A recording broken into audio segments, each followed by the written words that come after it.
Каждый день весной после занятий в школе друзья Исмаила и Некрус уходят высоко в горы собирать лекарственные растения, дикие виды щавеля, ревеня, лука, мяты и черемши. Молодые люди говорят, что чем выше поднимаешься, тем полезнее травы, и их там можно набрать намного больше. Но сегодня они далеко не пошли и довели нашу съемочную группу только до конца тропы. Дальше без умения ходить в горах нельзя. В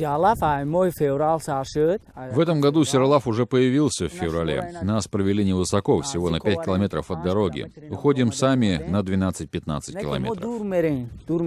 В основном в походе они собирают сиролав, разновидность дикого лука, который произрастает только в высокогорьях Центральной Азии. Отличить его от других растений несложно. Если сорвать сиролав, кончик быстро краснеет из-за большого содержания йода. За это оно и ценится. Мы так срываем, чтобы корни не повредить, и чтобы в следующем году тоже взошла эта трава. За день Исмаил и Некрус собирают более 60 пучков сиролав каждый и сдают скупщикам у дороги. Выходит $7-8. Чуть меньше $2-3 зарабатывают на других травах. Это растение, которое у меня в руках, мы называем рошак. Оно помогает от головной боли и резь в животе.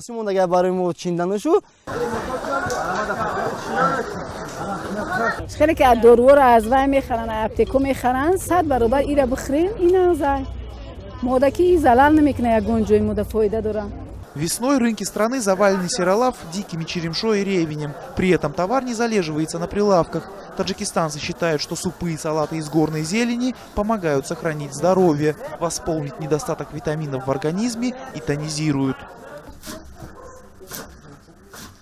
Приготовить суп из сиролав очень просто и быстро. Весь процесс занимает всего 20 минут. Из-за большого содержания йода он получается фиолетового цвета. Большинство едят его с кислым молоком или домашней сметаной. Заливаем воду в котел, засыпаем рис. Как только он стал мягче, сиролав добавляем. Как вскипело, значит готово. Из других трав делают самбусу. Мяту, шпинат и щавель нужно мелко нарезать, посолить и обжарить в масле. Можно еще добавить одуванчики. Затем все заворачивается в слоеное тесто и в духовку на 20 минут. Сегодня сиролав и самбусы травяные приготовили. На все ушел всего 1 час. Завтра такой же суп и пирожки из травы. Дикие травы используют при приготовлении пищи только до конца апреля. Потом они теряют свои вкусовые качества и целебные свойства. Анушервон Арипов, Насим Исамов. Настоящее время. Таджикистан.